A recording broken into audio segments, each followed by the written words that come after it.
संपूर्ण विश्वात गायत्री मंत्र सर्वश्रेष्ठ का आहे? सनातन परंपरेत वेगवेगळ्या प्रकारच्या इच्छा पूर्ण करण्यासाठी वेगवेगळे मंत्र सांगण्यात आले आहेत. त्या सर्व मंत्रांमध्ये गायत्री मंत्र ओम भूर्भुवस्वः तत्सवितुर्वरेण्यं भर्गो देवस्य धीमहि धियो यो न प्रचोदयात याचे एक विशेष स्थान आहे.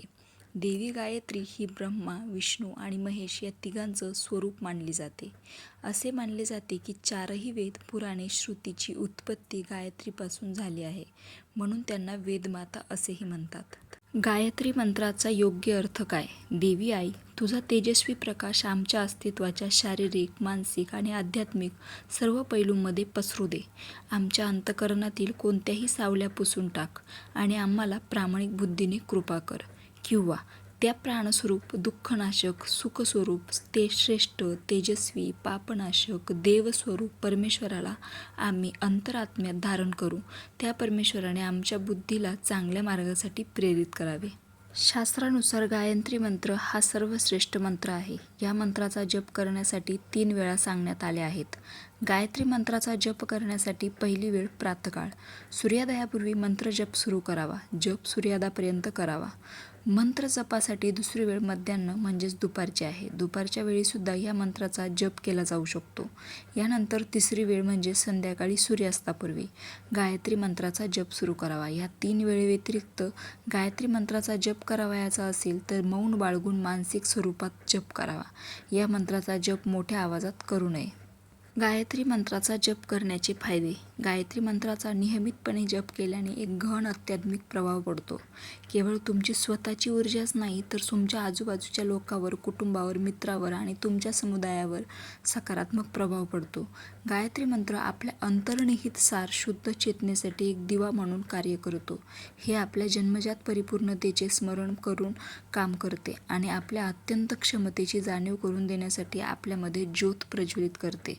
या सरावाद्वारे आपण विश्वाशी आपली दैवी संबंध पुन्हा जागृत करू शकतो. गायत्री मंत्रांचा सतत जप केल्याने शांती, आनंद, कृपा आणि समृद्धी प्राप्त होते. शिवाय हे फोकस वाढवते, शारीरिक उपचारांमध्ये मदत करते आणि नकारात्मकतेविरुद्ध ढाल म्हणून कार्य करते असे म्हटले जाते. प्राचीन ग्रंथ असेही सुचवतात की दररोज 10 वेळा गायत्रीचा जप केल्याने चालू जीवनातील कर्माचे ओझे कमी होऊ शकते. हा मंत्र तेजस्वी दैवी प्रकाशाने सामर्थ्यवान बदल, आंतरिक उत्क्रांती आणि आत्मजागरूकता या शक्तींना श्रद्धांजली म्हणून काम करतो.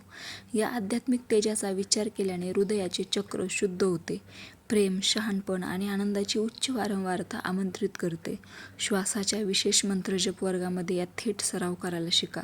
उत्साह आणि सकारात्मकता वाढते. त्वचेचे कांती रथशे येते.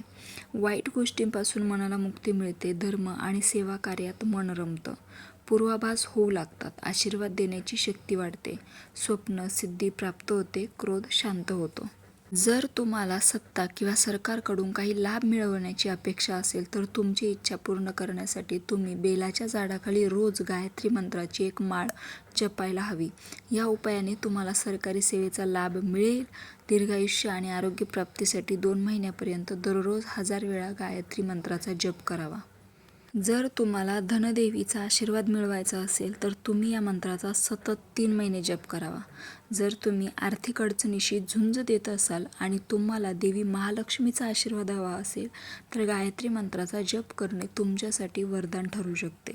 देवी महालक्ष्मीचा आशीर्वाद मिळवण्यासाठी 108 वेळा गायत्री मंत्राचा जप करत हवन कुंडात लाल फुलाची आहुती द्यावी. शनिवारी पिंपळाच्या झाडाखाली बसून 108 वेळा गायत्री मंत्राचा जप केल्यास सर्व प्रकारची भीती, भूतबाधा, अडथळ्यांपासून मुक्ती मिळते. जर तुम्ही कोणत्या आजाराने खूप त्रस्त असाल आणि बऱ्याच उपचारानंतर तुम्ही त्या रोगापासून मुक्त होऊ शकत नसाल तर सभ्य अंगठ्या इतका गिलोयचे तुकडे घ्या आणि ते गाईच्या दुधात मिसळा. यानंतर गायत्री मंत्राचा जप करताना हवन कुंडात गिलोयच्या ह्या तुकड्यांनी 108 वेळा आहुती द्या. आपल्या उपचारासह गायत्री मंत्राचा हा उपाय केल्यास तुम्हाला लवकरच आरोग्य लाभ मिळतील. रामकृष्ण हरी आणि माझ्या चॅनलला नक्की सबस्क्राईब करा.